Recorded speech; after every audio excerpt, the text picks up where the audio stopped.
Vibration తీసుకొచ్చిన party విజయవాడని తీసుకొచ్చింది ఏదన్నా ఉంటే ఈ కూటమి ప్రభుత్వం గంటాపరంగా సగర్వంగా ఒక విజయవాడ వాసిగా సగర్వంగా ఫీల్ అవుతుంది. ఈ సుందరమైన విజయవాడ నగరంలో 3 కాలువలు ఉన్నాయి. 3 కాలువల్లోనూ మురుగు రాకుండా మినీ ఎస్టీపీలు 25 మినీ ఎస్టీపీలు కట్టబోతున్నాం. వీటితో పాటు విజయవాడ నగరంలో ట్రాఫిక్ తగ్గే విధంగా ఇబ్రహీంపట్నం నుంచి కొనకతర్పు వరకు ఫ్లైఓవర్ వేయబోతున్నాం. దురదృష్టవశాత్తు 2019 ఎన్నికల ముందు ఒకటే మాట అన్నారు, అమరావతి రాజధానిలో నేను ప్యాలెస్ కట్టాను, చంద్రబాబు నాయుడు గారు ఇల్లు కూడా కట్టలేదని చెప్పి ప్రజలను మభ్యపెట్టి ఒక్క ఛాన్స్ ప్రభుత్వంతో అధికారంలోకి వచ్చిన ఈ ఊసరవెల్లి జగన్ రెడ్డి అధికారంలో రాగానే ఎన్ని మాటలు మార్చారో మనం కూడా చూసాం. 3 రాజధానులు అన్నాడు, కొంచెంసేపు నాగార్జున యూనివర్సిటీలో రాజధాని అన్నాడు. తర్వాత ఆఖరికి 3 రాజధానులని ఎక్కడా కూడా 3 రాజధానులు ఎక్కడా కూడా మట్టి కూడా వేయలేని పరిస్థితి. ఎందుకంటే ఆంధ్రప్రదేశ్ ప్రజల యొక్క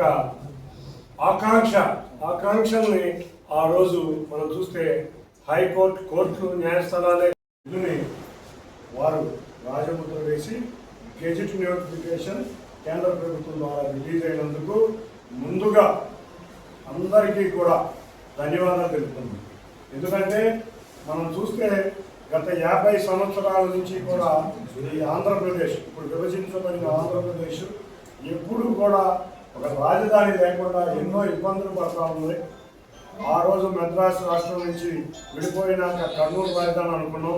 కానీ ఉమ్మడి ఆంధ్రప్రదేశ్గా హైదరాబాద్ రాజధాని అనుకుని అందరం కూడా హైదరాబాద్ రాజధాని కింద హైదరాబాద్ని అభివృద్ధి చేశాం.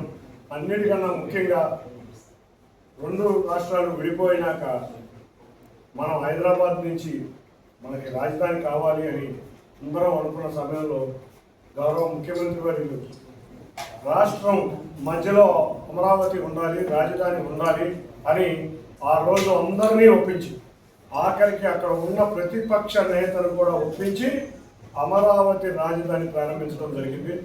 ఆ రోజు ముఖ్య భూమిక చూస్తే ఎవరు కూడా ఈ బిల్లు రాదు, ఇవాళ ఏ కబుర్లు చెప్తున్నారు అని ముందు రకరకాల వ్యాఖ్యానాలు చేశారు. కానీ పార్లమెంటు వేదికగా బిల్లు ప్రధానమంత్రి గారితో మాట్లాడి హోందాని బిల్లును ప్రవేశపెట్టడమే కాకుండా ఒక రాష్ట్ర రాజధానికి నోటిఫికేషన్ ఫస్ట్ తెచ్చిన వ్యక్తిగా ఖ్యాతి చెందిన వ్యక్తి గౌరవ ముఖ్యమంత్రి నారా చంద్రబాబు నాయుడు. ఇక్కడ మీరు ఇంకో విషయం కూడా అర్థం చేసుకోవాలి. లోక్సభలో, రాజ్యసభలో బిల్లు వచ్చిన సందర్భంగా మనం చూస్తే 2 రోజుల సమయమే బిల్లు ఉంది. 12:15కి లోక్సభలో బిల్లు ప్రవేశపెడితే 12:15కి అన్ని పక్షాలు కూడా అమరావతి ఇమీడియట్గా కావాలి, దీని మీద ముందు చర్చిద్దాం అని 12:15కి అదే రోజు లోక్సభలో అన్ని పక్షాలు కూడా చర్చకొట్టుకోవడం, అది అమరావతికి ఉన్న విశిష్టత. అంతేకాకుండా మీరు చూస్తే ఆ రోజు లోక్సభలో అన్ని పక్షాలు, ఇండియాలో ఉన్న ప్రతి పక్షం కూడా అమరావతి రాజధాని రావాలి, అమరావతి రాజధాని ఇప్పటికే ఆంధ్రప్రదేశ్ రైతులు చాలా ఇబ్బందులు పడుతున్నారు, మహిళలు ఇబ్బంది పడ్డారు, అమరావతి రైతులు వాళ్ళకి న్యాయం చేయాలి, ఆంధ్రప్రదేశ్ రాష్ట్రానికి న్యాయం చేయాలి, రాజధాని రావాలని ముక్త కంఠంతో అటు విపక్షం అటు స్వపక్షం ముక్త కంఠంతో యునానిమస్గా బిల్లుని సపోర్ట్ చేస్తే మన దురదృష్టవశాత్తు ఇక్కడ ఉన్న ప్రతిపక్షం కూడా హోదా లేని ఒక పార్టీ, వైసీపీ పార్టీ ఆ రోజు బిల్లుని వ్యతిరేకిస్తూ వాకౌట్ చేయడం జరిగింది. లోక్సభలో ఆ స్టాండ్ తీసుకుంటే రాజ్యసభ వచ్చే సమయానికి అన్ని పక్షాలు మళ్ళీ సమర్థించినాయి. చూస్తే చర్చను లోక్సభలో కానీ రాజ్యసభలో కానీ ప్రారంభించింది కాంగ్రెస్ పార్టీ కూడా ఆఖరికి బ్రహ్మాండమైన మాటలు చెప్పి అమరావతి రైతులకి, అమరావతి మహిళలకి బాసటగా నిలిచింది. మాకు అన్ని పార్టీలు, ఆఖరికి శివసేన 2 పార్టీలు, నేషనల్ కాంగ్రెస్, ఎన్సీపీ 2 పార్టీలు, జమ్మూ కాశ్మీర్లో ఉన్న పార్టీలు కానీ కన్యాకుమారి వరకు ఉన్న అన్ని పార్టీలు మాకు అండగా నిలిచి అమరావతికి నిలిస్తే రాజ్యసభలో బిల్లును వ్యతిరేకిస్తున్నాం. క్లియర్గా వాళ్ళు చెప్పిన వాయిస్ మీరు చూస్తే బిల్లుని వ్యతిరేకిస్తున్నాం అని వాకౌట్ చేశారు. అంటే లోక్సభలో ఒక స్టాండ్,